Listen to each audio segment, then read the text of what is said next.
data points of wrongdoing inside the county. Now, this report, was initiated after the Eric Greenway removal from office and the whole saga with the other people, but it contains information and reports that have to do with other things that they probably don't want to come out with because they can't handle the heat. Not only has county council outright refused to release the entire report to the public, for which the public did pay for, by the way. Now Sheriff Tanner has asked for the report and has been told no, not to mince words, no, you can't have the full report. Tanner went public talking about requesting a copy of this to see for himself. He has every right to as well. Tanner does not mince words, and we agree with everything that he said in that article.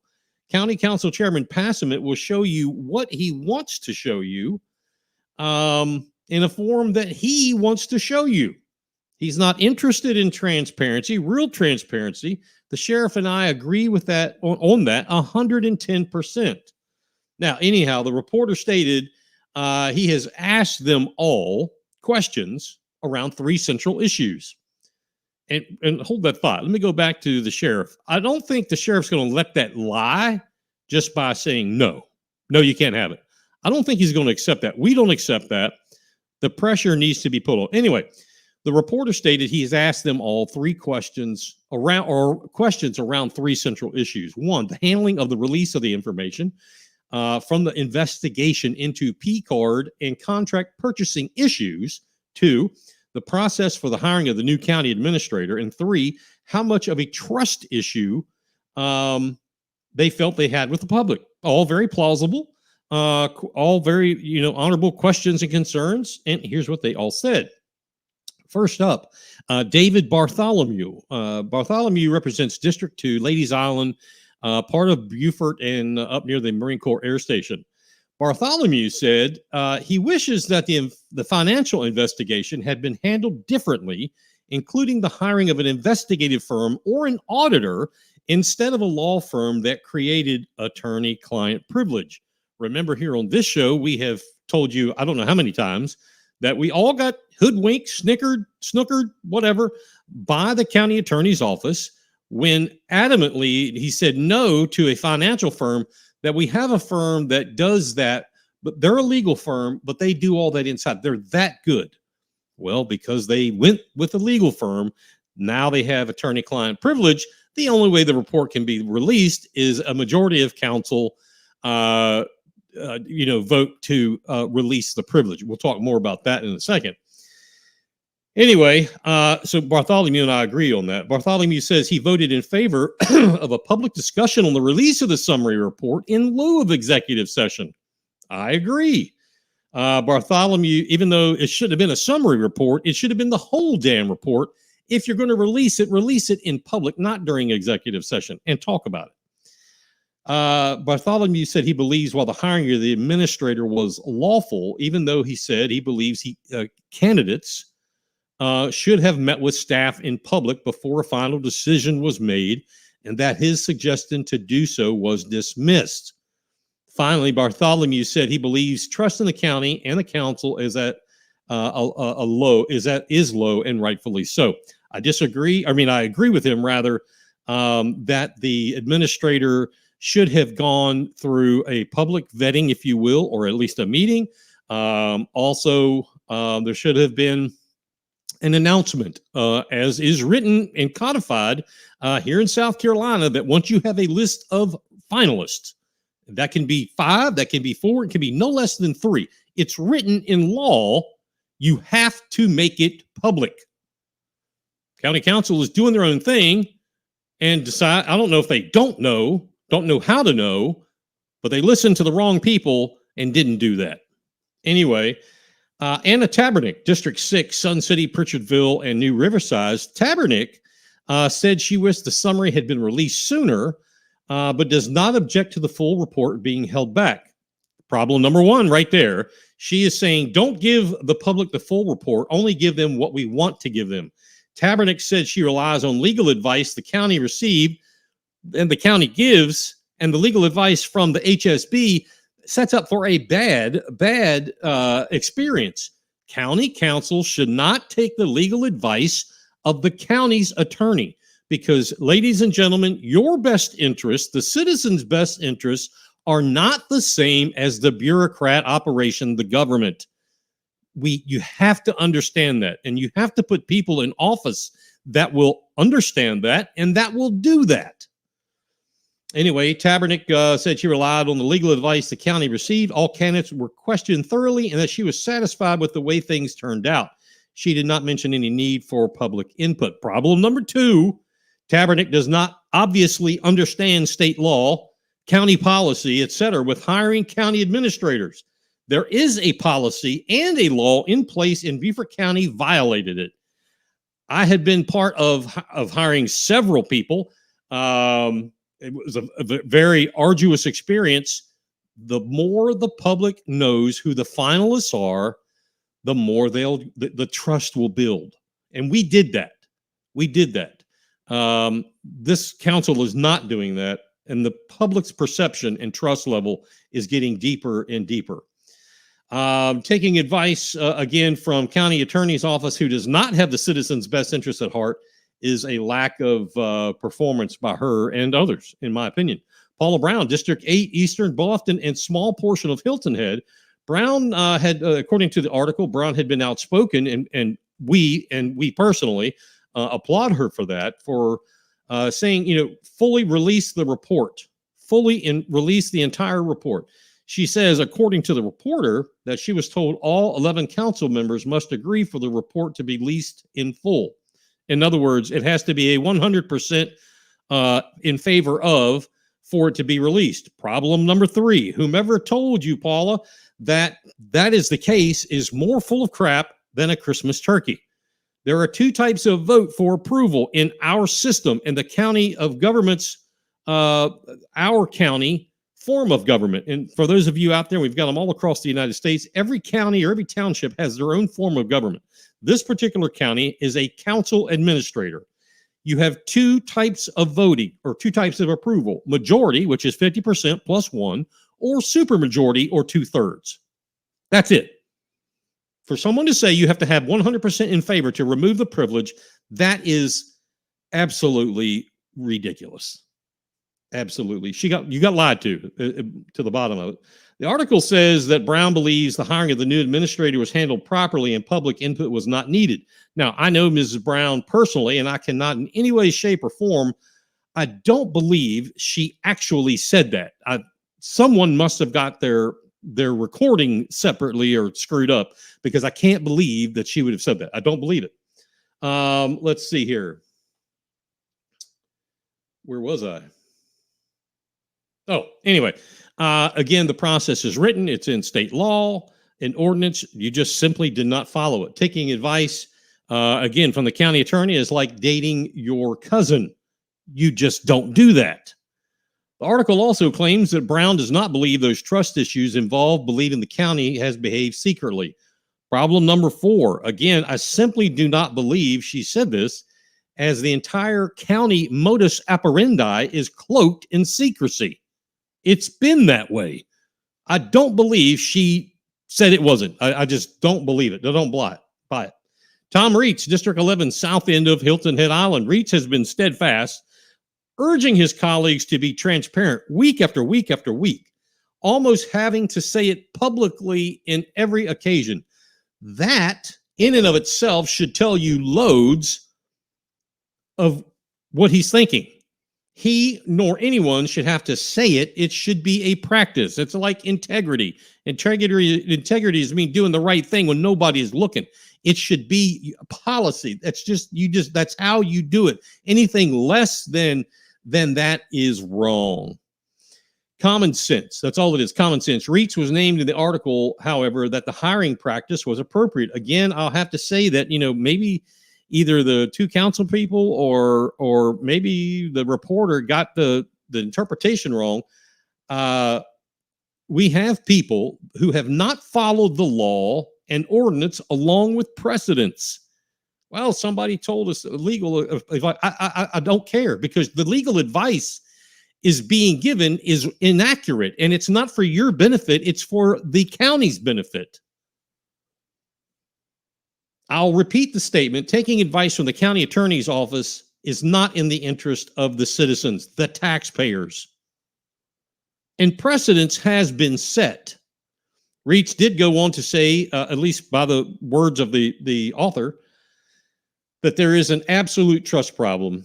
He said even his own election was tied to the extreme distrust of the previous member on council, Stu Rodman. And yes, that was horrible.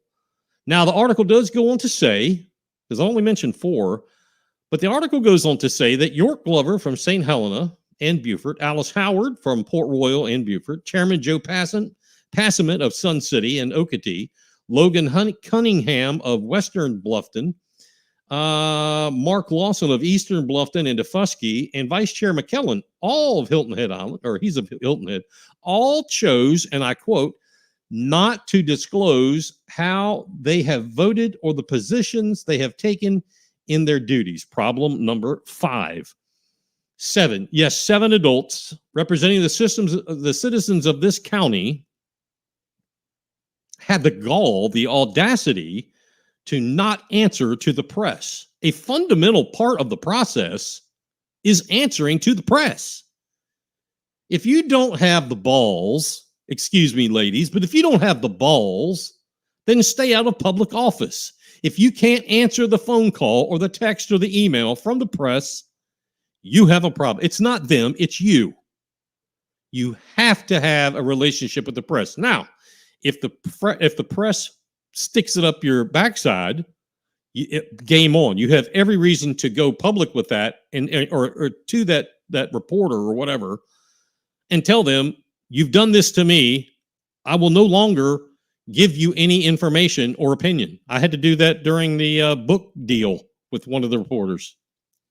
I had to tell her, I'm sorry, the trust is gone. I will not answer any more of your questions because you don't represent the viewers. You represent the corporate money behind your newspaper. Fundamental part of the process. So again, even to those that did respond, where I may disagree here and there with bits and pieces, and that's okay. That's perfectly okay. I applaud you all, you 4, for being cognizant of the citizen and answering to the press.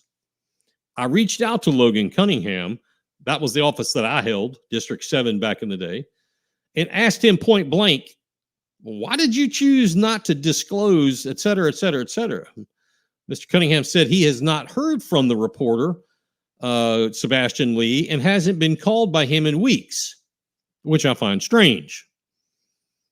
I also reminded Mr. Cunningham that this is an election year for him, and if he wants to keep his seat, he better start getting in touch with his constituents and the press very regularly and listen. Already at the top of the heap is a statement from Tabernick and Lawson several weeks ago about the $950 million debacle referendum question going on the ballot. They both said, if you don't vote for this and pass this, the referendum, we will have to raise your property taxes. Raising the funds by blackmail is as bad as extortion. It is as illegal as extortion, in my opinion. Even making that statement, it's crass, it's asinine, and it lacks merit, and it lacks base. They both, again, in my opinion, should be deeply ashamed of themselves of such ridiculous and obscene statements. I urge everyone to contact them both. And hey, for you folks in different counties in the state and different states in the union, reach out to your representative, your township rep, your council member, your supervisor, whatever, and let them know how you want to be contacted, how you want to hear from them, what your expectations are, and you won't stand for blackmail or extortion. I've had some people ask me offline, hey, how are you going to vote on this new $950 million tax deal? My answer is simple. It's easy. It's no. This type of plan, $950 million, which you remember started off as $1.625 billion. That's with a B, billion dollars. And they pared it down. They did such a great job, they say, to $950 million. It's obscene and it's insane. Pare it down. Shave the fat. Put up a 1% infrastructure plan for major roadways due to safety only. Put that type of referendum up. Get the dollars for major infrastructure, major roadways due to safety. Come up with that figure and put it on the docket, or on the ballot rather. I'm in the thinking about that. That would be about between 100 and 200 million, 150 and 200 million dollars, and that's where you should stop. Do that work. Actually, do the work. Then move forward to the next thing. Instead, this is monkey humping a football here. So much of county council's plans are filled with, well, Bluffton is getting this, so I want that. And you did it there, so we want this here. Of cronyism. I call it like I see it, folks. We don't have time for that. It's all crap, and we can't stand for it anymore. We're now 200,000 people in this county and growing. We don't have time for that baloney any longer. Period. 2018 work never got finished on the referendum because of extremely poor leadership and mishandling of procurement documentation and practices. It is what it is. And the people have had enough. I've heard excuses for everything from the economy to not enough. I mean, I've heard it all. Even somebody had said, one of them said something about COVID. This was 2 years before COVID. COVID had nothing to do with your mismanagement, your either misfeasance or malfeasance, whichever it is. We don't know because you don't release any reports. The people don't know. I happen to know. It is what it is. People have had enough. Now, if you don't live in this area, don't think this isn't happening to you and that you're immune to it. It wouldn't happen in my county. Look into your county, your township, your town, your state. It's happening everywhere. And I mean everywhere. The smallest of the small, the biggest of the big. This is happening in your town. This is happening in your county, and this is happening in your state. Look at the stuff we've been talking about on this show for the last, what is it, year and a half, 2 years. Public corruption, that's what the show was built on because it's running so rampant. Public corruption from the school board to the town council to county council to the state house to political parties. If you don't ask, you're never going to know, but you will, I guarantee this, you will keep getting your taxes raised and see very little from it. Everything that rocks is right here. Right here. Let's rock. With Big Patriot Radio. That's what I'm talking about.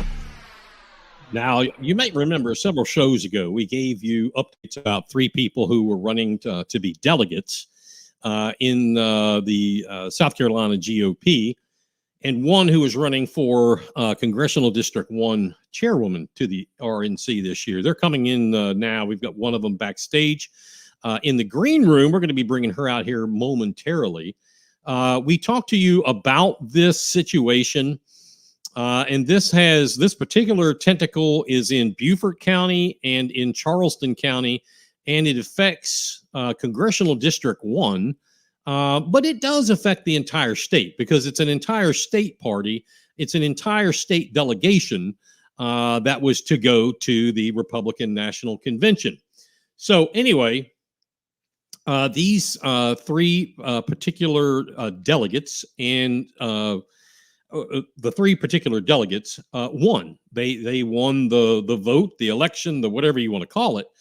And then they had their roles removed from them as the SCGOP said, well, hey, you guys or gals had violated a rule because they, quote unquote, donated to a Democrat campaign, something to that effect. So there's 3 delegates, and then throw in the Congressional District 1 chairwoman who won. All all four of them were, they were hoose-cowed and canned. They appealed. We're going to bring them on here in just a second. They appealed the decision after being told, "Hey, you're a delegate," and there's a lot of excitement about that. You're going to go to Wisconsin. You're going to have a great time in Milwaukee, of all places.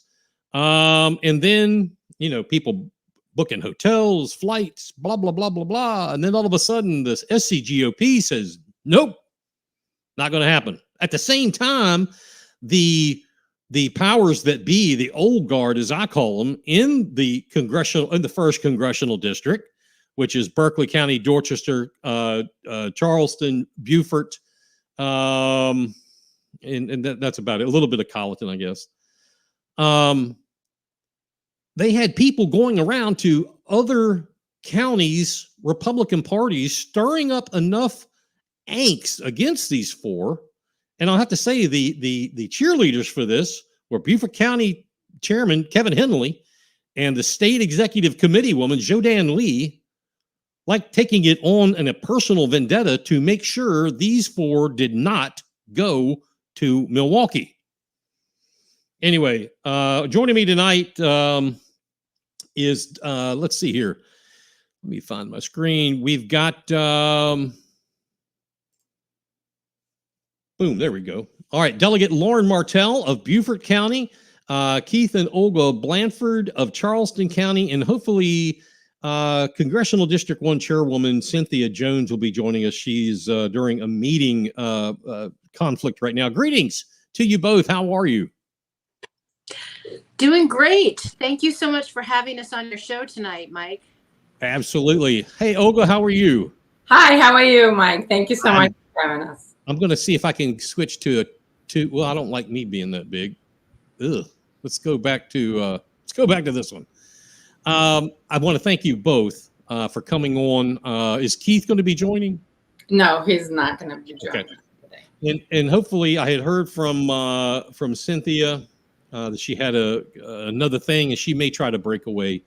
But anyway, I'm so glad for you both to be on the show. Lauren, I think this is your second time, maybe third, but I know of second. And Olga, your first time on the show. I want to welcome. And let me begin by asking you, Lauren, how did it feel? I have no idea, and I would venture to say that probably 95 to 98% of the people, whether you're listening to this or not, have no idea. How did it feel to actually be able to represent South Carolina at the Republican National Convention as a voting delegate after such a tumultuous ordeal? It was very exciting and humbling, a huge honor, a great responsibility. I still have, it was such an honor. I mean, I still have kept my delegate, official delegate. And then it was so fun to go there because they gave you the delegate pens and credentials. Credentialing was a huge part of it, which obviously was a really important part for security. But all the different states would trade pens and things like that. So, I mean, it's a memory of a lifetime now. While we were in it, I mean, it's the foundation of our election system. So the honor was incredible. Not very many people ever get to that point of being a national delegate.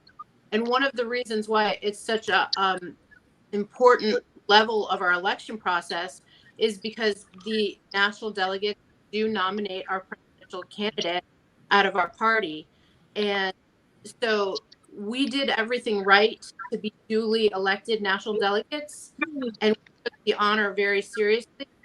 And we were very much America First. I have my America First pen on, America First slate, America First agenda, which is what the RNC platform, tends to gear towards these days.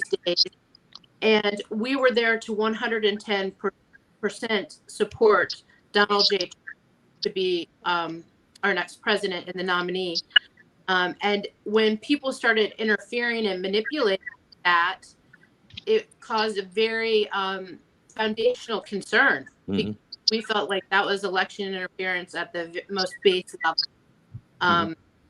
But you know, to answer your question, being there in that moment and being credentialed with the honor of being the national delegate representing South Carolina's first congressional district, because there were only 3 of us out of the first congressional district.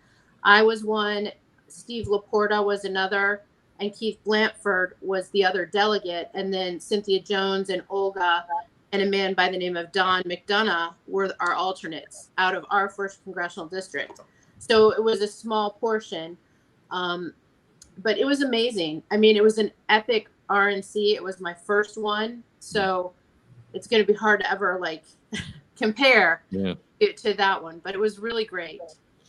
Olga, when you know, I'm sure whether it was Monday or Tuesday or whatever day when when you get to Milwaukee, and I'm sure they kept things busy all the time. But the first time you got to walk into that arena and you go through, I'm kind of guessing like the players' entrance or the band's entrance or something, and you're inside of this arena, this civic center, this enormous building.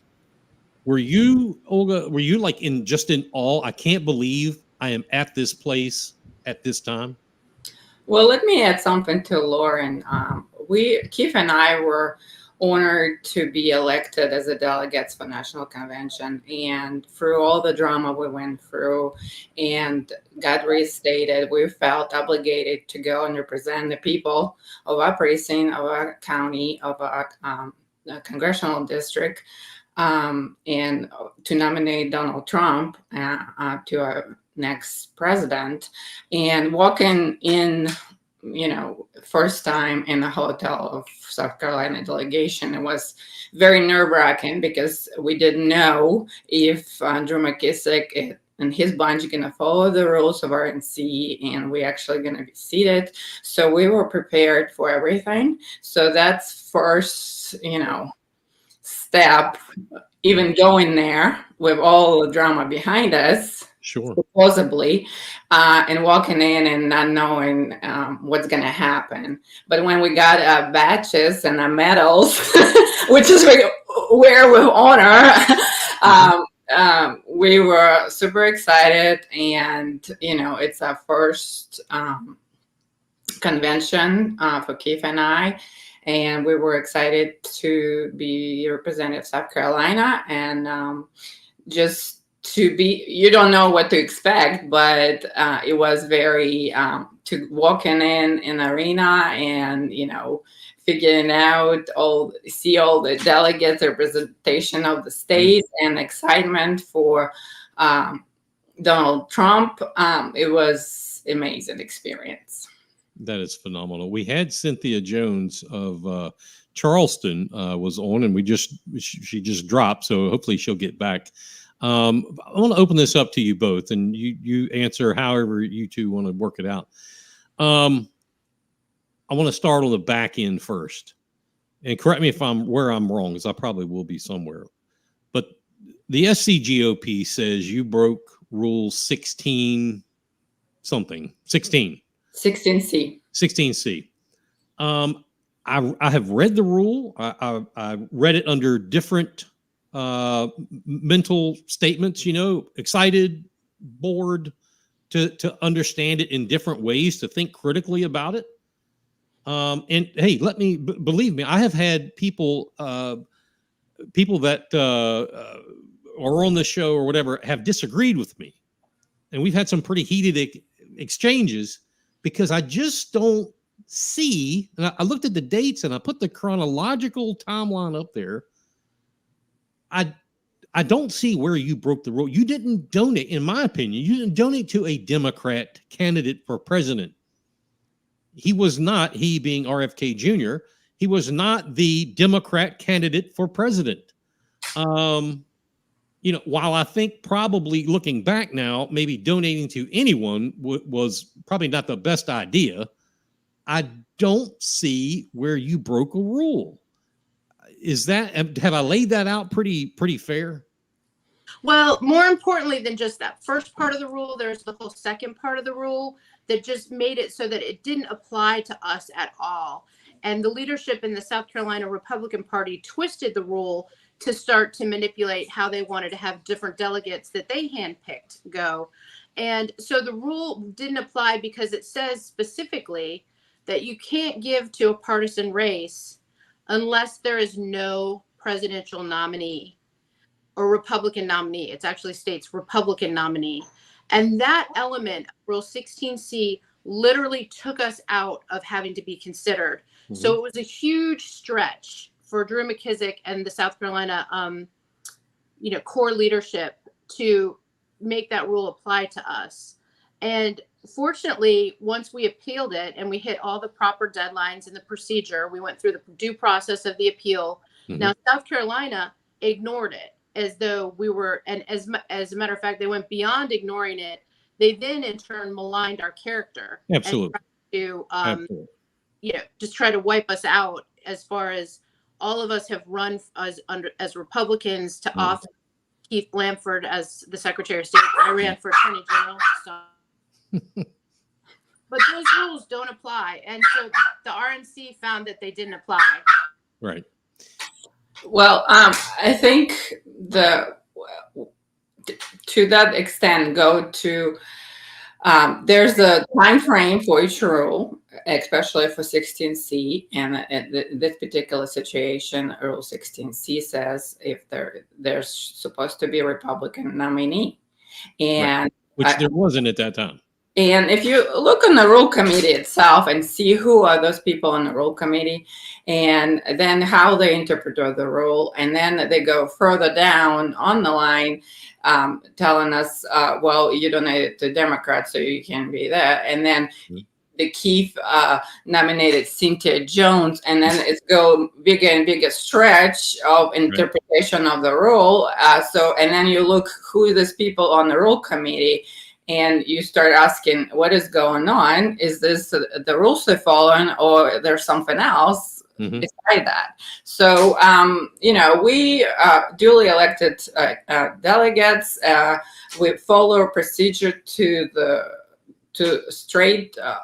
point, and appeal was not reviewed in South Carolina. We went to the higher authority, which is RNC, and we were stated, and we were at the national convention. And now, listen, going back again, I went to the county meeting, and county leadership says that I'm still not East Presidency or state delegate or any of that. So they still not follow the authority of RNC, and You're saying that after the effect? Exactly. So, what rules are we following, and is it any rules that you're following? Let me bring Cynthia in. Cynthia, thank you for coming on here. I know you're very busy, but I appreciate it. And I want people to understand now, you ran for the 1st Congressional District chairwoman's spot, right? I did, yes. Now, I want to know how that ties into the what Olga and Keith and Lauren what they had to go through. And on another subject, I listened to a audio recording of a meeting of the 1st Congressional District, and where and I should have written down the names. There was one gentleman who was quote unquote sticking up for you. His name is Jim Lee. He's Jim Lee, vice president of CD1. Okay, well, as he should. So everybody else, not everybody, but most everybody else, I mean, it was a gang up. And yes, I did. You may have heard me say earlier, Jodan Lee had some things to say about it. How do you fit into all this? What puzzle piece, why do they not want you to be the chairwoman of the 1st Congressional District? I mean, people like Terry Hardesty were saying things that just blew me away, even though I know him very well. How do you fit into all this? I'm not sure what Terry was saying, but thank you for allowing me to be on your show. I only have a little bit of time, so I'll try to get this in a nutshell. But I was asked to run for chair. We had an America First slate. All of the America First won. And I was listening to your show before, and I heard someone say I won by 1 or 2 votes. I actually won by 7 votes. Okay. And every one of the America First again had won. And I think they were blown away because they didn't expect that to happen. So when that happened, it really caused a domino effect later of, I believe, how can we get them out? And so I did not attend the RFK event, but because, and Olga just mentioned Keith had nominated me, they went so far as to say, because he nominated me, they wanted to keep my duly nominated position. And so all 129 delegates that had voted for me, they just wanted to, disenfranchise them and decide on their own. You mentioned a particular meeting.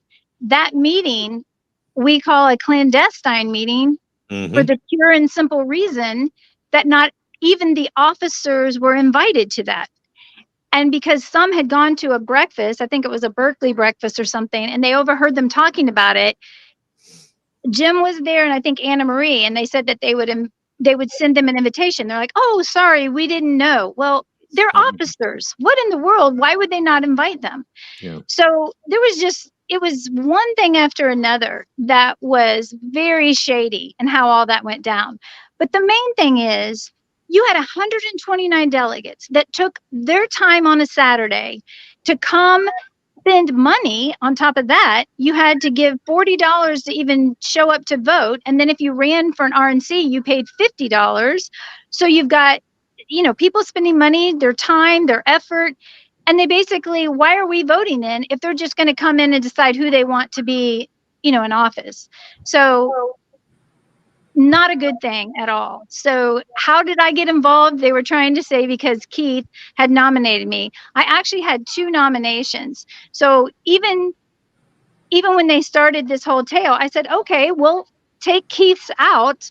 And I still got nominated. But this is how far they're trying to stretch something and twist things. And I just want people to open their eyes to what's going on in South Carolina, because this is at a local level, at a precinct level, people are cheating. This was congressional district.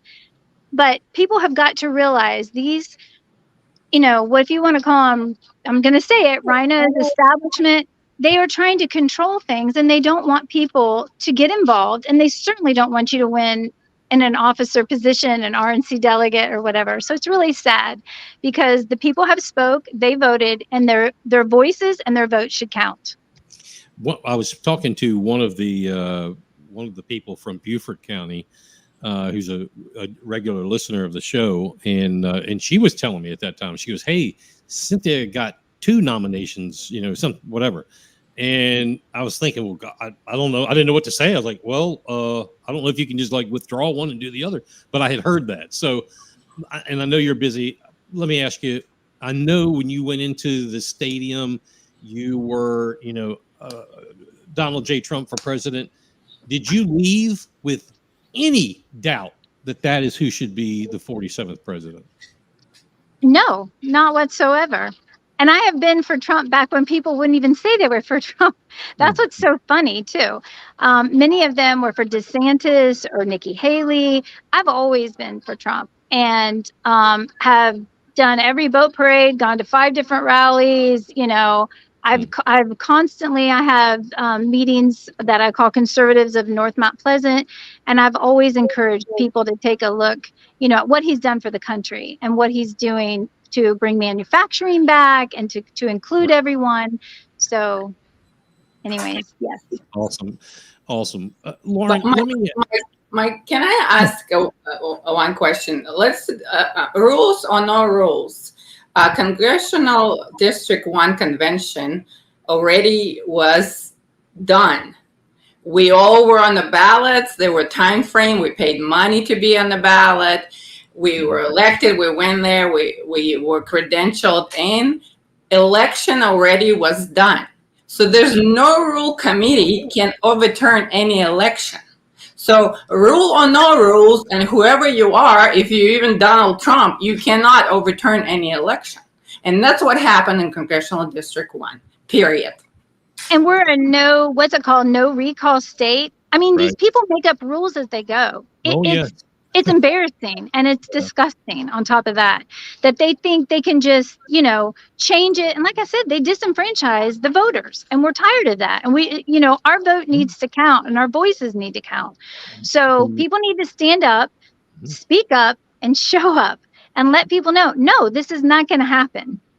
Believe me, I understand that and feel that more than a lot, but let me ask the three of you this. And I think it's important. I mean, I know the problems we have here in Beaufort County, and some in others, but let's just break this down. Who, other than Drew McKissick, who I do place blame, who is creating that? Who is the mastermind? The Malvechian, gnome that is creating this. Let me say one thing to that question, just anticipating it. When we were at the Republican convention, there were 50 states and territories represented, and we had the opportunity to meet the chairman of the San Francisco, California Republican Party. And Cynthia was with me when we met him, and he was a very well put together masculine man.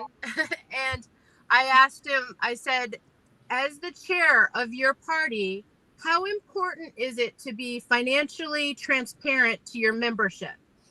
And this chairman said, it's top tier importance to be financially transparent to the membership. He said it's ethical and we have a fiduciary duty to our Republican membership to be transparent with our bank records. Well, let me tell you something. My takeaway from that conversation was the allegedly most liberal city in the most liberal state is more financially transparent with their county membership. And he took it very seriously to give accountings to his membership. And I said to him, I know there's 46 counties in the state of South Carolina, and I haven't been to all 46 counties, but I do know that in Lexington, a previous county chair was recently arrested for misappropriation. And I do know that in Beaufort, we've been knocking on that door. And I do believe that whatever you want to call it, establishment, people who have been in there for years and years, people who handpick the next person to be the leader or the treasurer, those people have not been as transparent as you would think they should be for county level GOPs. And it goes all the way up to the state. And that's really important because one of the reasons it's important for financial transparency and just due diligence with your membership is to say, for example, Cynthia can speak to this. When Cynthia acts as the first congressional chair that she is, the duly elected chair, she's going to take that seriously. And it's not just a ceremonial role for her. She's going to say, hey, look, we just charged people $40 a head to come in, $50 for these nomination things. We have these expenses. We have to pay $500. And she's going to look into the money and she's going to account to the money to the people. Right. And well, let me stop you there, Lauren, because I'm going to have to jump off. But when people keep preaching rules, what is so ironic is when you bring up rules to them, all of a sudden, those rules don't matter anymore. And they pick rules for thee, but not for me. And I brought up to them, when I was elected, people were congratulating me. We were taking pictures. I went to go to the other room to get the ballots because the chair is supposed to keep all of the ballots until the convention. And then they're supposed to make copies and send it to the convention. The ballots were missing. And on top of that, there was no monies. I didn't know who took the money. So when you add up 129 delegates at $40 a pop, and then however many, I think it was 29 people that went to be RNC delegates at 50, that's a little chunk of change. And nobody would answer me. I called the former chair and asked her, hey, when can I meet to pick up any of the paperwork or anything having to do, excuse me, sorry. Any of the monies, and she goes, what monies? I don't keep it. I'd have to open a bank account. So basically she handed all that money that they had made before to the chair. Well, to me, to the GOP chair, which is Drew McKissick. To me, each county or each congressional district could be able to use those monies they made to help candidates when they're running. Because as we know, it's signs, everything else costs a lot of money. But when I inquired about that, all of a sudden that rule doesn't matter. And that's what I think is so ironic, that when they want rules to matter, they're trying to pin it on you. But when you try to ask them about certain things like the ballots, they took off with them, and now the rules don't matter. So unreal. Yeah. And it's when you say rules for thee but not for me, and this is in between our own party. These are the same things that we talk about with the Democrats and whatever, and now we're doing it amongst ourselves. But at the same time, and I don't know if you all have seen this, I have heard it from someone here locally in the Beaufort County hierarchy, talking about saying little quips like, we must how does she put it, we must stop arguing, we must come together. Okay, true. Unite. We must look. No, don't die on that sword. Look for the bigger thing. I mean, saying all the things that on the face are true, but behind the scenes, I mean, it looks to me like, they've got pitchforks going for anybody who doesn't think the way they do, talk the way they want to talk, and vote the way they want to vote. Am I far off there? Is that the same person who said that, who put the email out and called us all sorts of names, Democrat? Probably. Horrible. Joe Dan Lee is, I don't know, I'm telling you, that's who says it. Exactly. So we will have conversation where anybody will work together, but they only want to work with us if we follow the orders, and that's not why we're here. We're here to save our country, and we're gonna follow the law, and we'll follow the rules, and we're gonna follow our principles, and we're not gonna stand down from that. So that's right. Do the three of you, it's only been 2 weeks now or something like that. It seems like old news now. The counties haven't had a meeting since you've been back, I don't think. Charleston did. Charleston did? Okay. Charleston did. And we tried to, in fact, Lauren showed up and Olga and Keith were there. It would have been a fantastic opportunity to have all the delegates come up, acknowledge them, maybe share how we got to that position, and then share what the energy that we felt there at the convention and how wonderful it was. He basically didn't even mention Trump's name, said that the convention was, I don't even know what he said because I was like in shock, and didn't let any of us speak. It was a missed opportunity for sure. And not only that, he didn't acknowledge me as a CEO of my precinct. So he said that Silent doesn't have a C. So and when I approached him, the Andrew Boucher, the chair, and Dennis Brown, the executive committeeman, which is, by the way, also selected, not elected. We'll not go there, but selection process is deep in Charleston County.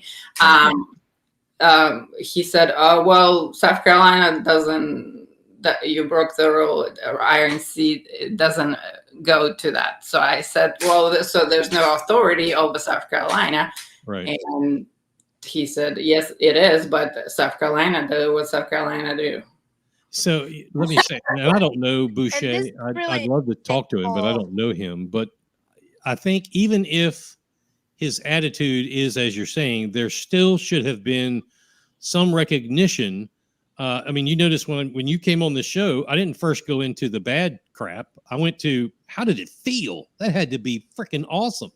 It was like a rock concert. It was like a Tesla energy event. It was like, I bet, Elon Musk was even impressed with the energy that was coming out of that stadium, because it was the people, it was the, all the cell phones, all the, just great energy. Yeah.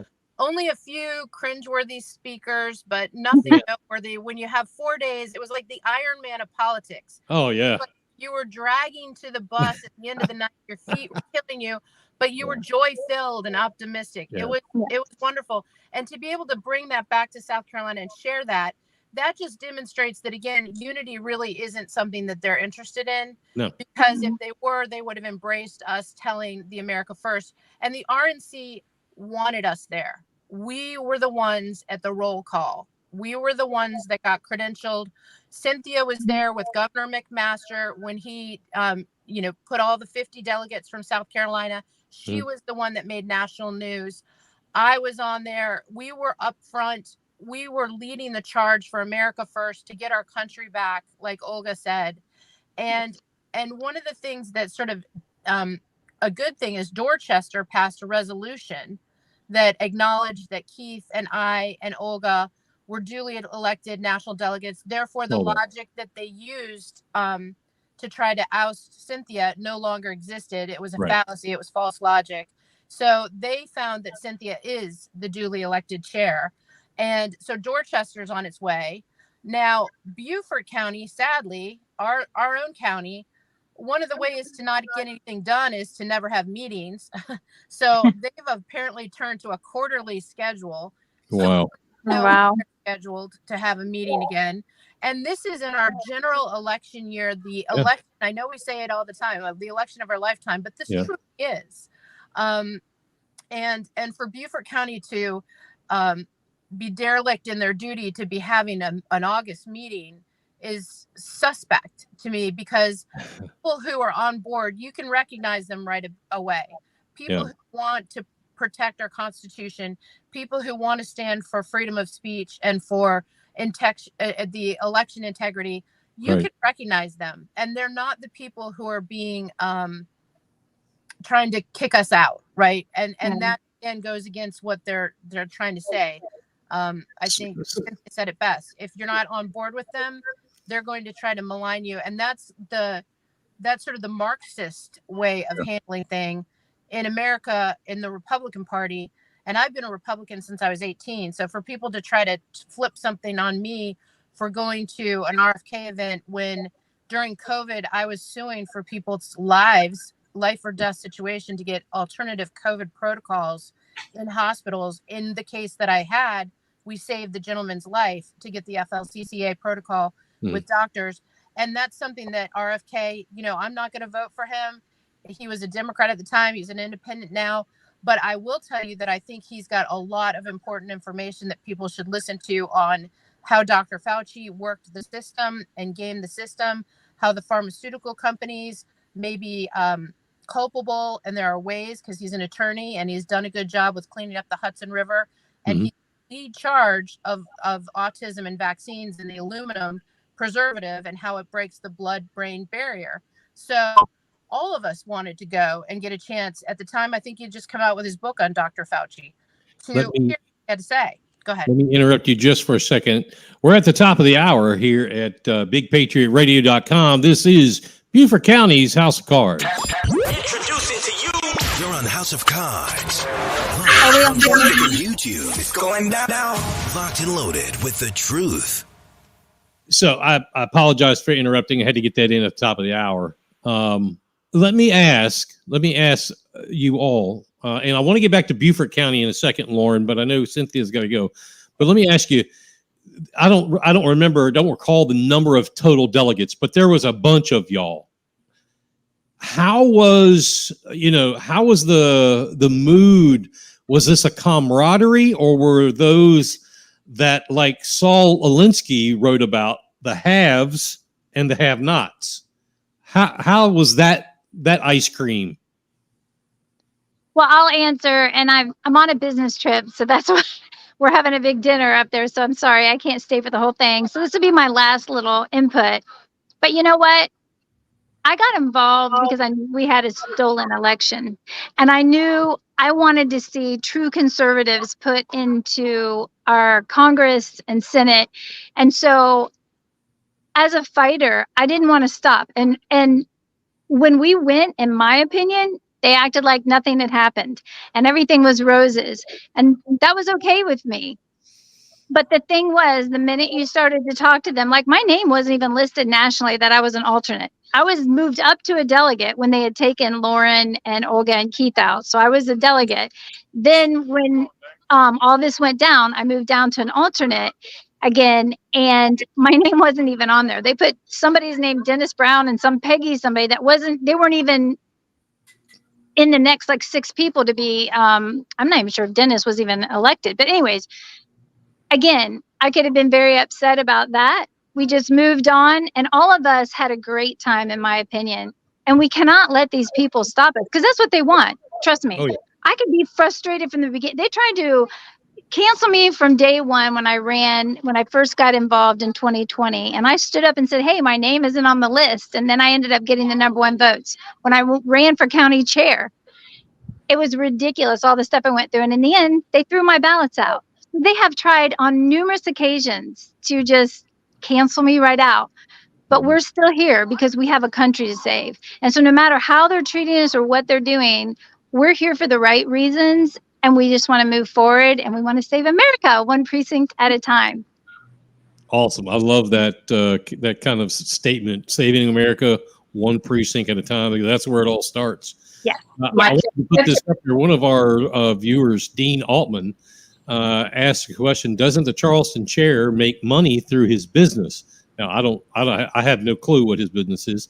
But how was that any different? He said the hypocrisy. Cynthia, bring him up on rule violation.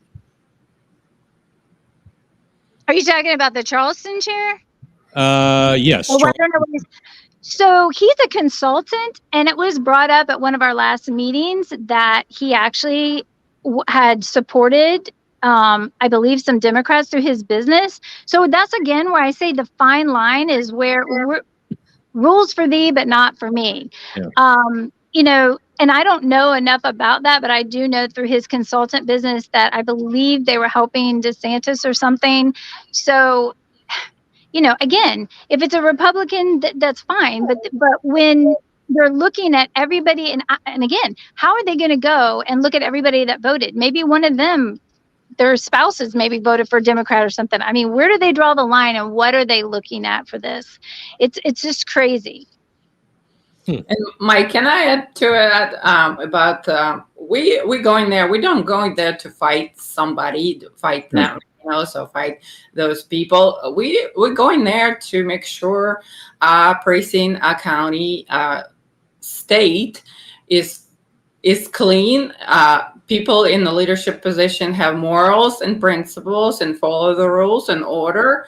And we just follow our road, and we follow the rules all to the point. And whatever happens to other people and how they treat us or not treat us, it's their problem. I'm gonna do what's why I'm here, to help this country. And trust me, when I was walking out from state convention with policemen, I remember reading something about that. My grandmother, who was kicked out with Bolsheviks and sent to Siberia, that was exactly the same thing. So, we are at the point where we're not Communist Party here, we're not Marxist. So, and that's how it's going to be. And if these people, they are trying to do their stuff, that's their problem. But we're going to clean up the South Carolina, and we're going to do it.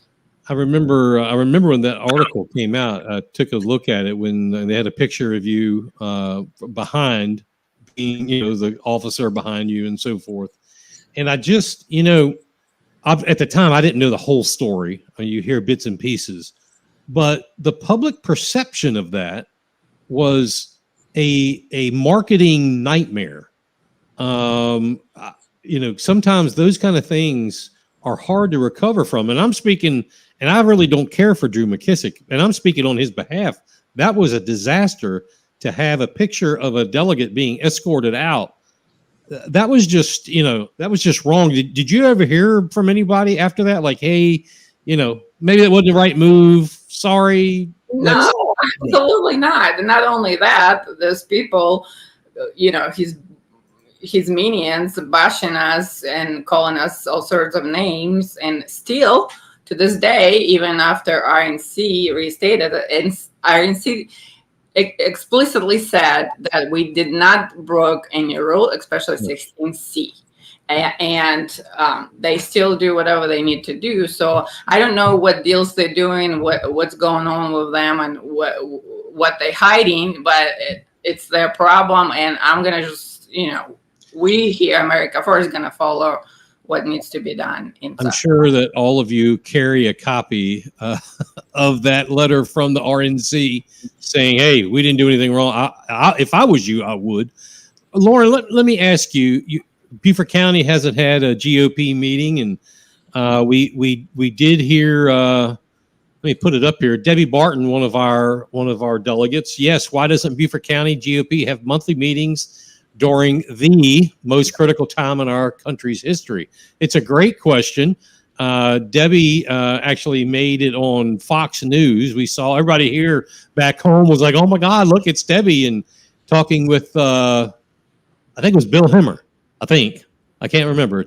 It's been 2 weeks. But Lauren, let me ask you: there were, it wasn't just you from Beaufort County and Debbie. There was, there was a contingent of you all.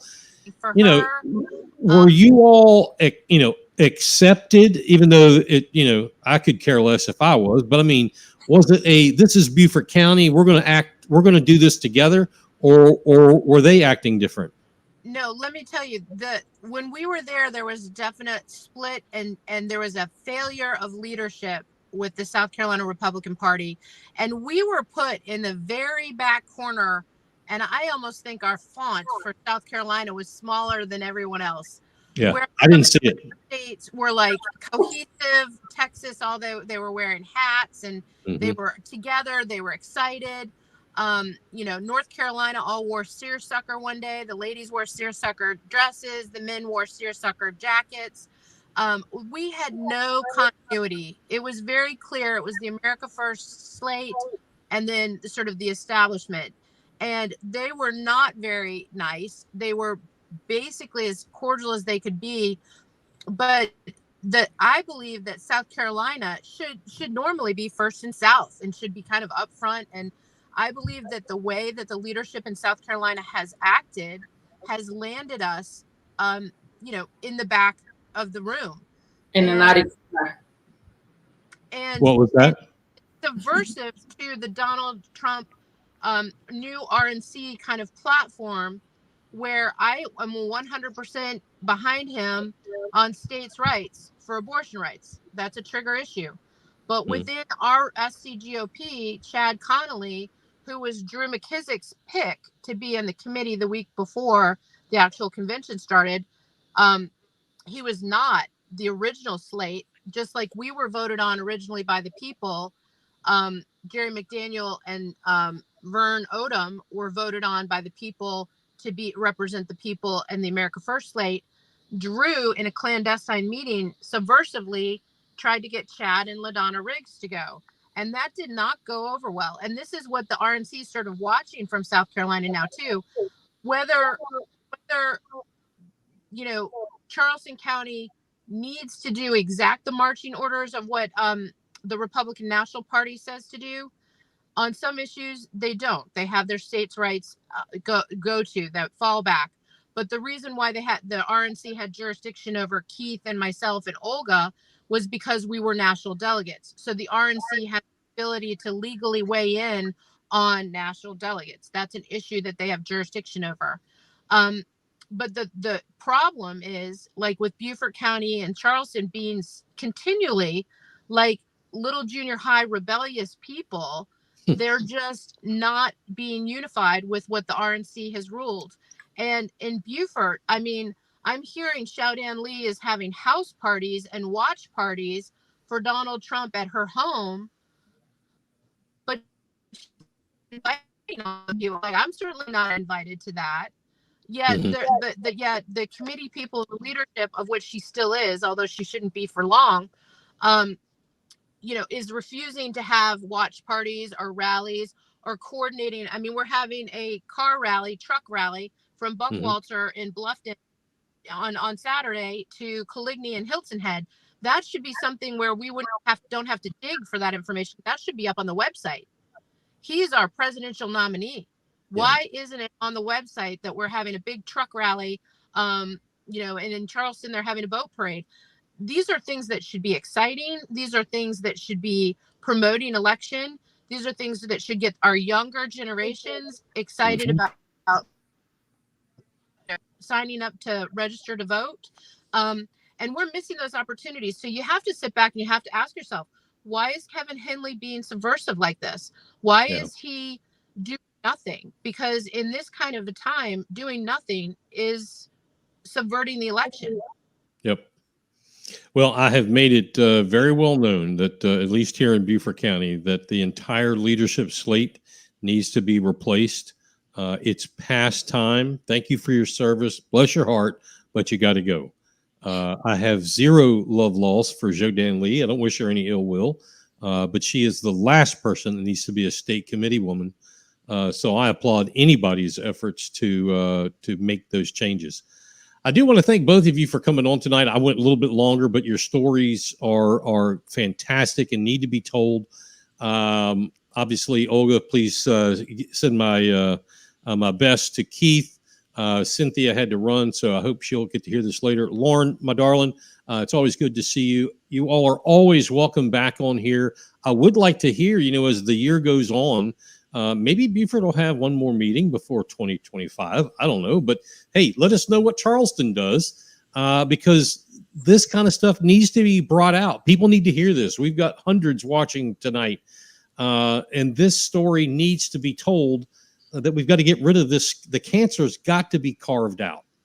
Well, I think people need to get involved in the precinct level and the county level and make sure Donald Trump is elected in November. And then we have rework in 2025 and get activated and get involved in your precinct level in the county. And it's important for South Carolina and for an entire nation. Absolutely. Olga Blanford, Lauren Martell, thank you, ladies. We appreciate you being here. Thank you so much, Mike. All righty. Rock Authority. Patriot Radio. I wouldn't tell anybody about this. All right. It is quarter past here in the Beaufort County House of Cards. That was fantastic. And that saga, that story is far from over. And I want to stay with that. And, let's just see what happens. All right, we're going to go into the third installment of an investigation that we've been doing into the Low Country Ferry for Defusky Island residents and so forth. And so far, we have brought you a ton of information. We've had an even more, 2 tons of data given to us, and we've given you a ton of it. It's a lot of information, and more information and more data is forthcoming. And it should be concerning to everyone, everywhere. And again, we have some folks in Nebraska watching right now. You don't have an island there, but you have this situation there. I guarantee it, where public citizens are not, they're not being treated properly. They're not given the public services that they should be given as a human, as a taxpayer, as a resident. So this happens everywhere. Anyway, tonight I want to focus I want to focus on one item, really. And that's the Low Country Ferry, the people and the location. The business, we've told you it's owned by Neil Turner. It's located at the end of Jenkins Road, where the Hilton Head RV Resort is, the Sunset Grill, a county public fishing dock, and the Sea Monkey Marina.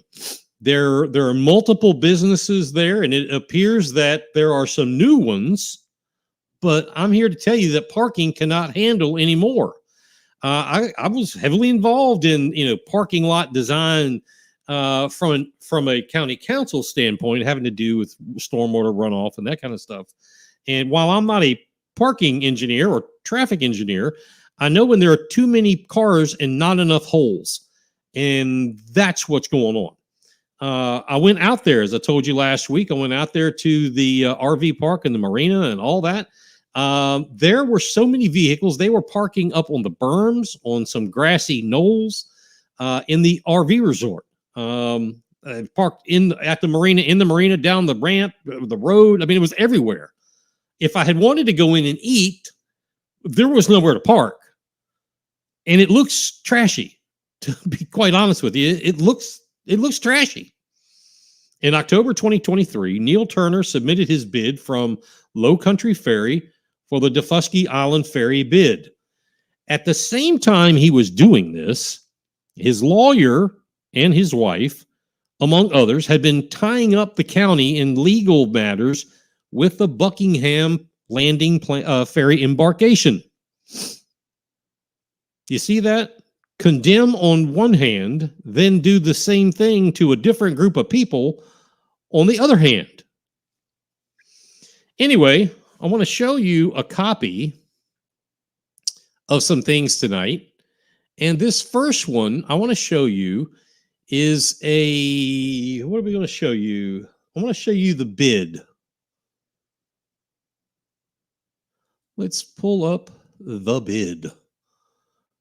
The bid is, bear with me here. I got ahead of myself. Boom, boom. And we'll get the bid up here. 1 second, maybe 2.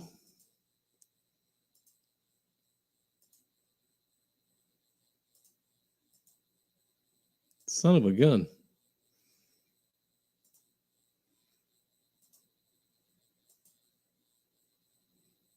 Let's pull these back up here.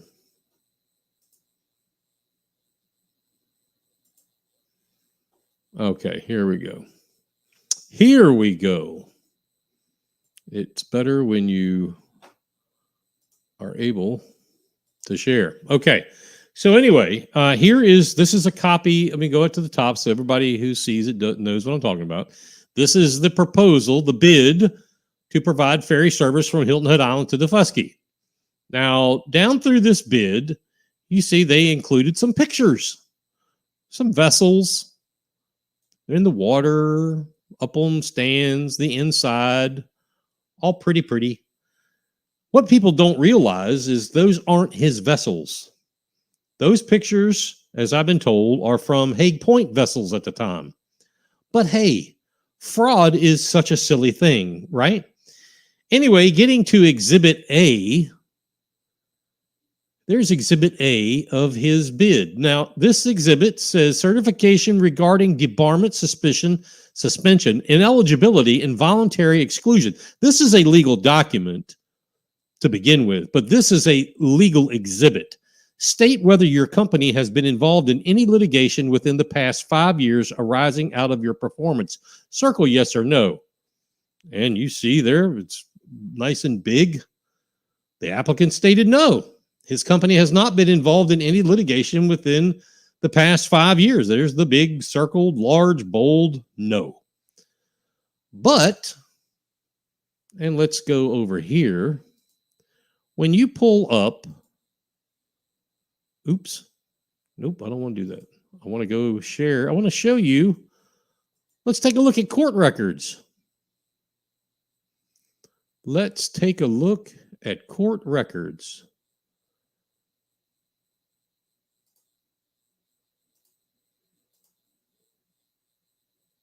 When you pull up the court records,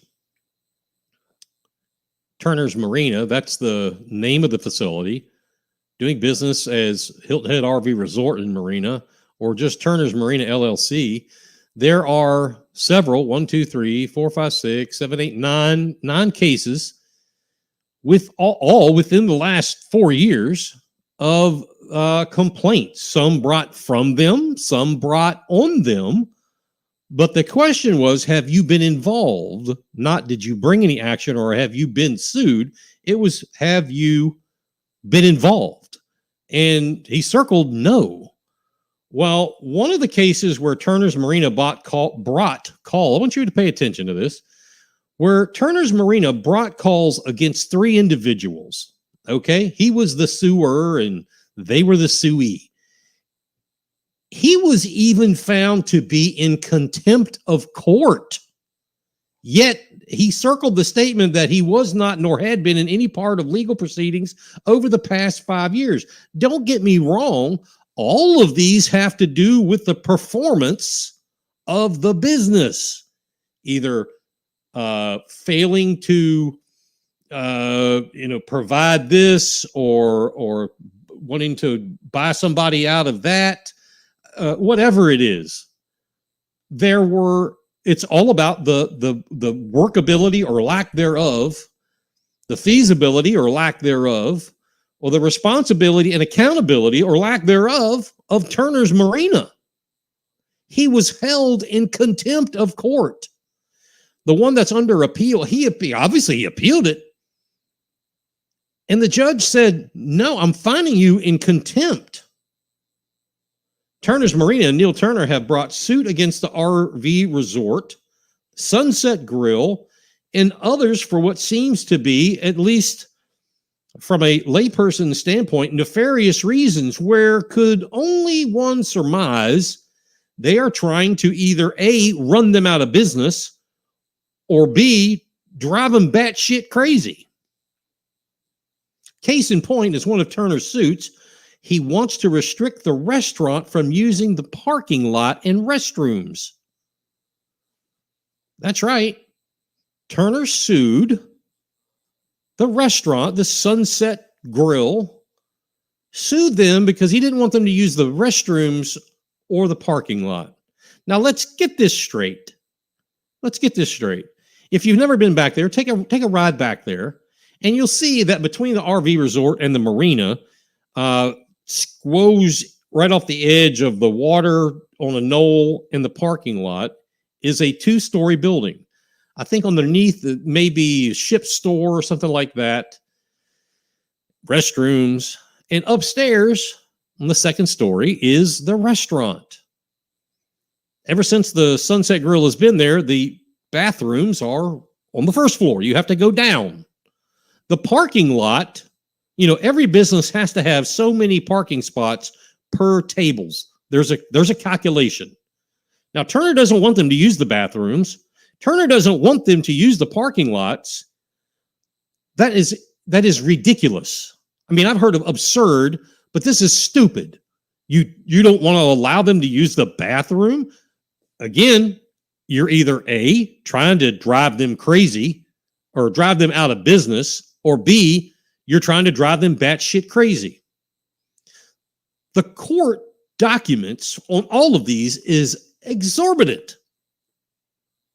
The file to this, the motion for that, the this, the that, the do. It's an incessant spinning wheel of the lawyers getting rich.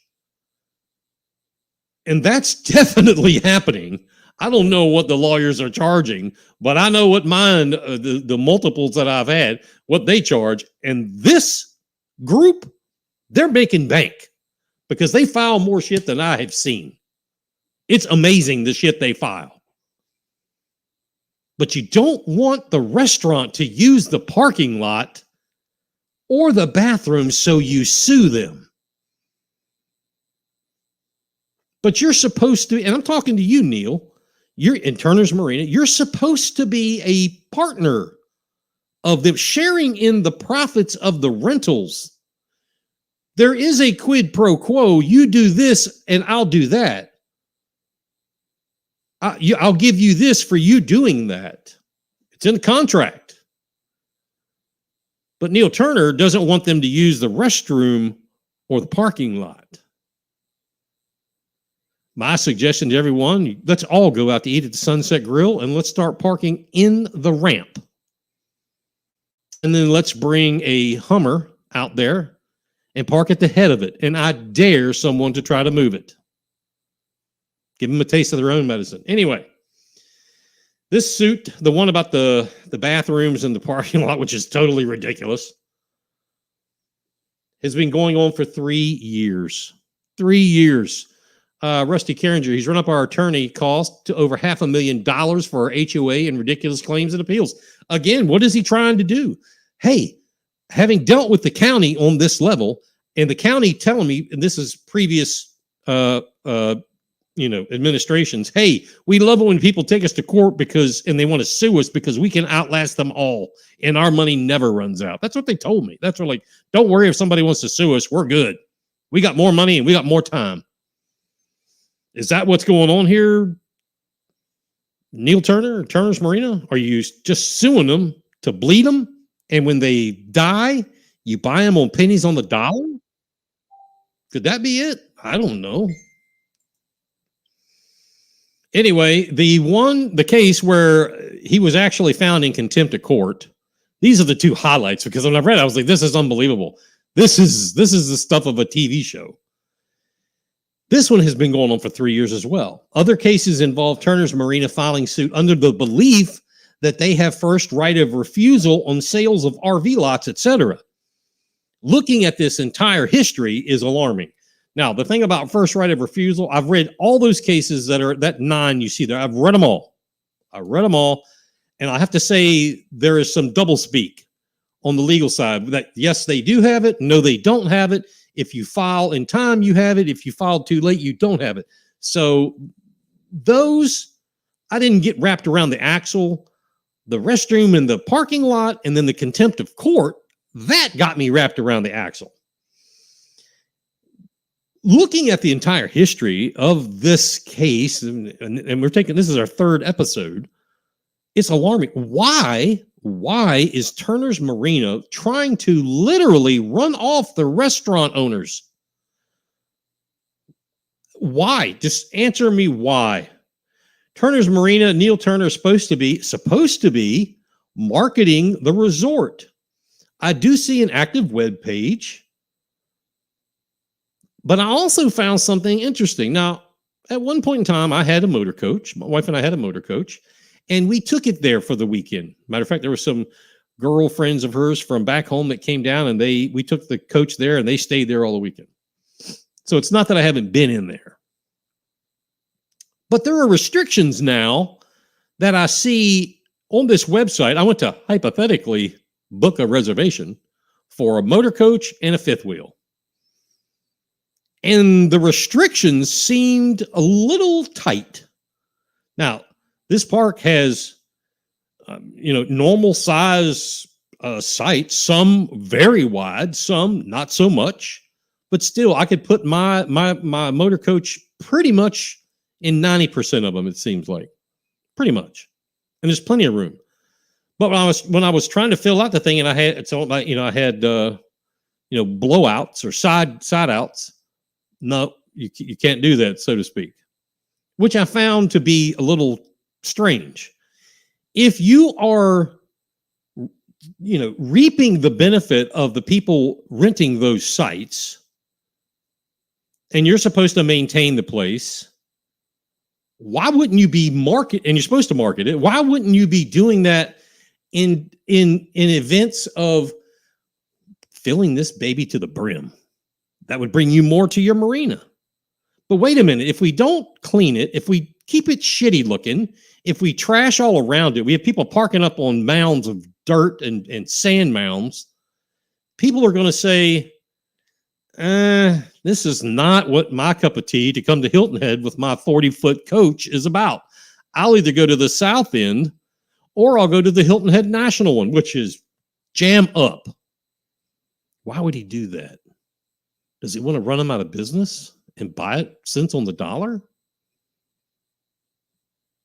People want to sell their lot. He says he's got first right of refusal. He can buy the lot, and eventually he'll have a majority stake. Why would he do that?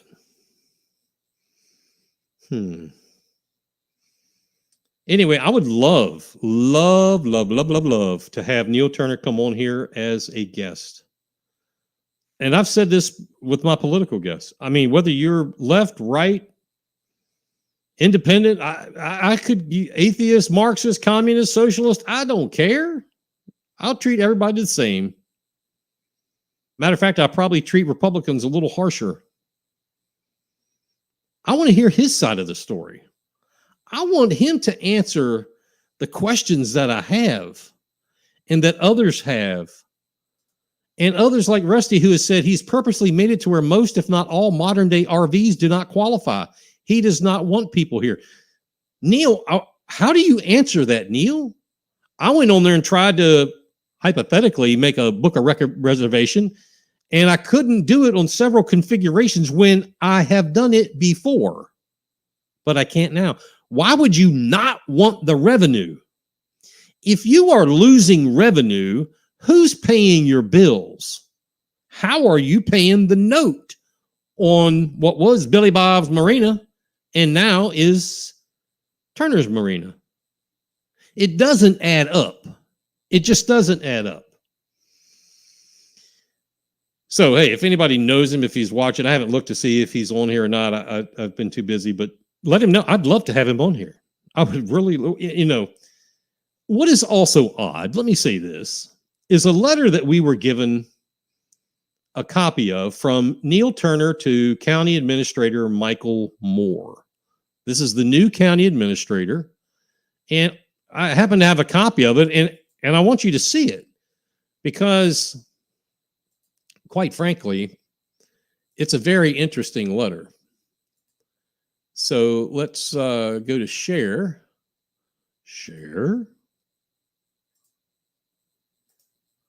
and let's bring it up. Come on. Why are you not working? Let's try it again. Let's share screen. You got to see this letter. You got to see this letter.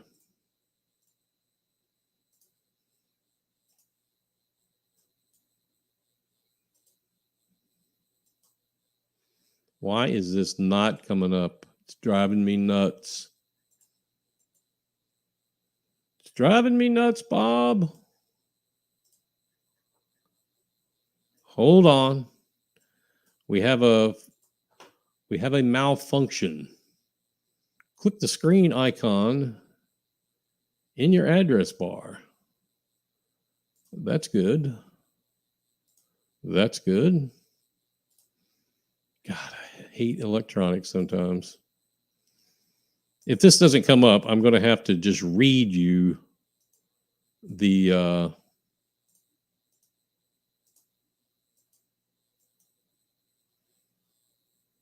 I think I have it. I think if somebody can tell me if you see this, you should be. Anyway, this letter is from Low Country Ferry from Neil Turner on July 10th, 2024 to Michael Moore, the Beaufort County Administrator. Congratulations, blah, blah, blah. A lot of smoke and mirrors, yada, yada, yada. Public service, it's demanding. To date, it marks the first attempt by Beaufort County to solicit any input from me on these issues since signing the contract. So I can understand how a group of organized vocal residents from Defusky Island preferring the prior system, in conjunction with the island packet's choice of reporting, can generate pressure and steer conversations. The first attempt by Beaufort County to solicit any input from me. Interesting. He goes on to say, I want to take this opportunity to tell you about the things the Ferry does for customers, not required. This is a form of coercion, folks. He even says, we have an additional HVAC system in the Manatee 2 that people are extremely pleased with how cold it is. We regularly assist people not just onto and off the vessel, but down the walkways, except if you're in a wheelchair of certain sizes or greater, you can't get on their boat. He goes on to say, due to the necessity of protecting our plan from interference and possible attempts of sabotage. Are you freaking kidding me? What moron wants to sabotage a freaking low-life mom and pop organization? Sabotage? Really? The funny thing, let's get that off the screen. The funny thing about this, is where Neil Turner says, no one from the county has contacted him since he got the contract to solicit input. However, we have an email. So let's bring up Mark Lawson's email. And I want you to pay attention to the it's going to be on this file. Pay attention to the dates and what's said. This is Wednesday, 31 January 2024. Okay? In the letter previously, Neil Turner said, this is the first time anyone has talked to him about or soliciting information or soliciting input. That's what it was, soliciting input. What just happened? Let's go back here. Let's go back here.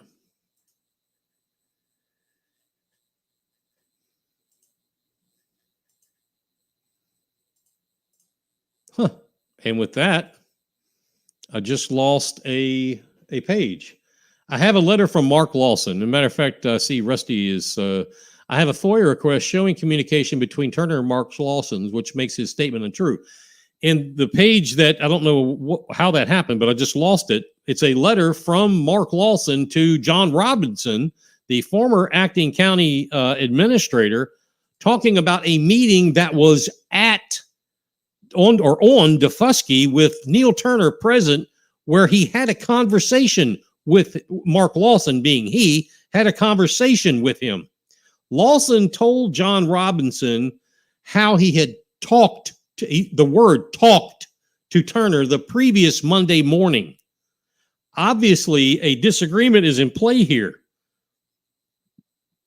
As reported by the Island Packet, Turner believes his interpretation of the contract is right. Moore and the county is wrong. That's his interpretation. So, Neil, I want you to see how that works out for you. Turner claims he has full use of other ferries belonging to other people and businesses like the Vagabond, and thinks that will satisfy the requirement of what Moore has put forward. Now, back to the letter. Who's telling the truth? Is Turner telling the truth that nobody's contacted me since I signed the contract? Or is Mark Lawson telling the truth that I just talked to him on Monday? Someone is, hate to say it, somebody's lying. Who is it? Somebody's not telling the truth. Moore is far smarter than to fall for the attempt of subverting the contract by Turner. Turner's subversion tactics, I don't see alleged tactics. I don't see working on Michael Moore. I haven't met the guy, but I've seen some of his writings. I don't see that happening. So back to Turner and Lawson. Somebody's got to come forward. I have a feeling from other pieces of email that we have, Michael Moore is not buying the fact that nobody has talked to me. I don't buy it, but I want to hear from him. I want to have him come on here and let him see that document. Did you or did you not talk to Mark Lawson? Is Mark Lawson lying, Neil? Which is it? Now, I will say this. We have heard from lots of people over the last two episodes, directly here. Some indirectly, but directly. And some people, you can always tell when you're over the target, as they say, because some people, they get, well, how do I say it? They just get a little bit, carried away. But with that being said, I want to show you and share something with you. Here we go with the same flipping problem. Here we go. This is from a text message that someone sent pertaining to the show last week. Doesn't matter who it was from or who it was to. Let's just say somebody got their tater peelings hurt. The text message, they are pissed off. Who's they? Probably, I actually do know who it is. That someone has finally stood up to them. They think are untitled to treat people however they want to. A bunch of jerks. They aren't used to being called out on anything entitled. So who's pissed off? Who's pissed off who and who's pissed off where? I know some of the hierarchy of other ferry companies and places like that that are involved have gotten their tater peelings hurt. To those that get upset and bent out of shape and send nasty text messages to others that end up getting to me or send them to me, you're making my efforts easier. No one is condemned or attacked. We're simply reporting what we find. To those people who got their feelings hurt because we're exposing incredibly, allegedly large-scale scheme, come on the show and represent yourself. You know who I'm talking to. I invited Neil Turner. I invite you. If you feel that your business is being just obliterated by this show and what we're exposing what it seems to be a hostile takeover by a mom and pop marina. We seem to see a hostile takeover of shutting down a business by taking away bathrooms and parking spots. We seem to have a business that is failing to abide by all of the federal ADA compliance rules because some people can't board their one ferry with wheelchairs. There's no ramp and the doors are too small. And the life jackets are on the upper deck. If you're in a wheelchair, you're just screwed. If that hurts your feelings, suck it up, Buttercup. But come on the show. Again, I really would like to have Neil Turner on here. I gave him 15, 20 minutes, half hour, if that's what it wants. Let him tell his story. I'd love to hear it. I have reached out to the marina, but nobody's called me back. Neil, you can reach me. I'm always around, so you can reach me right there at bigpatriotradio@gmail.com. Maybe we can work all this out and you can start playing the station on all of your jet skis or whatever. But we'd love to have you on the show. Love to have you on the show. Anyway, and I'm sure you, the viewer, would love to hear the other side of the story. Let's hear what he has to say. And we're still not done with this. There is much more to come. Next week, we're going to take a different approach on a different part of this. And it just, I don't know, the fun just never stops. Wickedness and filth this world has to offer. Rock music that shatters your bones. Big Patriot Radio. That's some serious rock. And you're responsible. All right, we want to tighten things up. It's 8:45. I want to get out of here. This week is being reported that on Monday, a stabbing turned into homicide at the little known about but often talked about Oyotunji African Village in northern Beaufort County, an area just east of Pocataligo. Arrested was 52-year-old Akiba Kaseo Meredith, the sister of the victim. We had the information that same day and even put it out there. We were going to break it here first, telling you who the victim really is, not just John Doe. Somehow the Island Packet, gosh darn it, they got the information and released it today, I believe it was, before we could go live. But anyway, good kudos for them. Dead is 47-year-old Adigbolu Abigemo Adefumi II, who was king of the Yoruba tribe of North America. The Yoruba, which is a West African ethnic group, has communities all across the United States. The Yoruba village is meant to mimic a mimic of the African villages you would see, in Africa. that part, the Yoruba region of Africa, is Nigeria, Togo, and Benin. If you take a look back at about 1986, there was a taping of 60 Minutes we dug up, and there it's recorded that males were in the community practicing polygamy, or the taking of more than one bride. The practice of Yoruba tribal marking of children was also explained in the 60-minute documentary. The king has this Yoruba markings. His happen to be long scars on the face. If you see someone of Nigerian, if they were born there, they raised there, look at their face and see if they have any cuts anywhere, not just something accidental. This is on purpose. The practice called scarification is to scar for specific identification and beautification marks designed on the face and or body of the Yoruba. The practice is done on the body of children by burning or cutting of the skin according to Nigerian custom of the Yoruba. There have been long rumors of girls as young as 14 years old being forced into marriage, and this was brought up in public comments on news article after the slaying. All this stuff was kind of refreshed its head.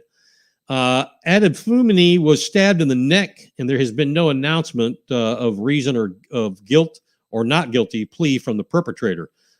She, at time of going on air, she was still in the Beaufort County Detention Center. Akiba Meredith, the alleged murderer, shows a huge rap sheet. I'm talking, she's got a hell of a rap sheet. She has over 32, that's right, over 32 traffic violations for not only speeding and seatbelt violations, but also no insurance, no registration, failure to comply 32 times. She also has 1 assault and battery, 1 criminal domestic violence, 6 Schedule 1 and Schedule 2 drug convictions, and 1 driving under suspension conviction. The system, however, continues to let her roam the roads and be in society without holding her really accountable for her convictions. She has not served any real time, usually time served and a fine. It looks as if she is familiar, very familiar with failure to comply rules, and she routinely breaks them. Interesting, if you go to the Oyotunji African village, there's a sign that says you're leaving the United States and in the sovereignty of the tribal, Yoruba, but yet they use public services, so they don't pay taxes, so property tax. In other news around the Palmetto State, on Tuesday, July 30, Circuit Court Judge Eugene Griffith found that Lawrence County in general had continually and habitually violated FOIA between January 2022 and April 2024, according to a final order by the South Carolina 8th Judicial Circuit. This is important because this has tentacles that reach right here and all across South Carolina. Judge Griffith has since identified nine FOIA violations across the Lawrence County Planning Commission and the Lawrence County Council. 2 of these violations occurred after the LRQRL, which is like Lawrence County Rural something land preservation or something like that. The LRQRL sued the county for abusing executive sessions and withholding documents, according to the order that was filed. And thanks to the folks at Fitz News who also filed a report. This has set the precedence, ladies and gentlemen, at least in South Carolina. Hopefully you other states are doing your thing and listening to this. God, don't let yourselves go down this hole. This sets the precedent. And for those county council people who are watching, this sets a precedent. Okay? For the council members who want to play by the rules to make change of the corrupt way allegedly Beaufort County Council leadership and top-level bureaucrats have been getting away with. Now the precedence has been set. Abuse of executive session is a violation. It's recorded. Now you have the teeth. Now you have the ball and the mitt. you can go in the game. If you're sick and tired of the corruption in this county or any other county for that matter, the precedence has now been set. The minimum is at hand. Your opportunity is now. Your opportunity is now. Last thing I'll leave you with is this. We're working right now to identify and collect data on a Bluffton Town Council person who at least at this point is alleged, it's alleged only, that we have been tipped off to that this council person has no active business license and hasn't had one in a while. One tip came in that they haven't had an active business license in close to a year. We are definitely hard at researching and quantifying that. And if true, only if found to be true, we'll report it out by name as it involves a publicly elected official. So more on that to come. Locked and loaded. Let's go. Big Patriot Radio. Blues, news, country pop, and classic rock. All right. Thank you, everyone, for always tuning in.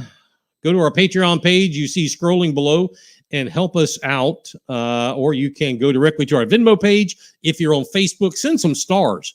I see a lot of people doing that. Must be easy, cheap, and cool. So, hey, send a couple stars.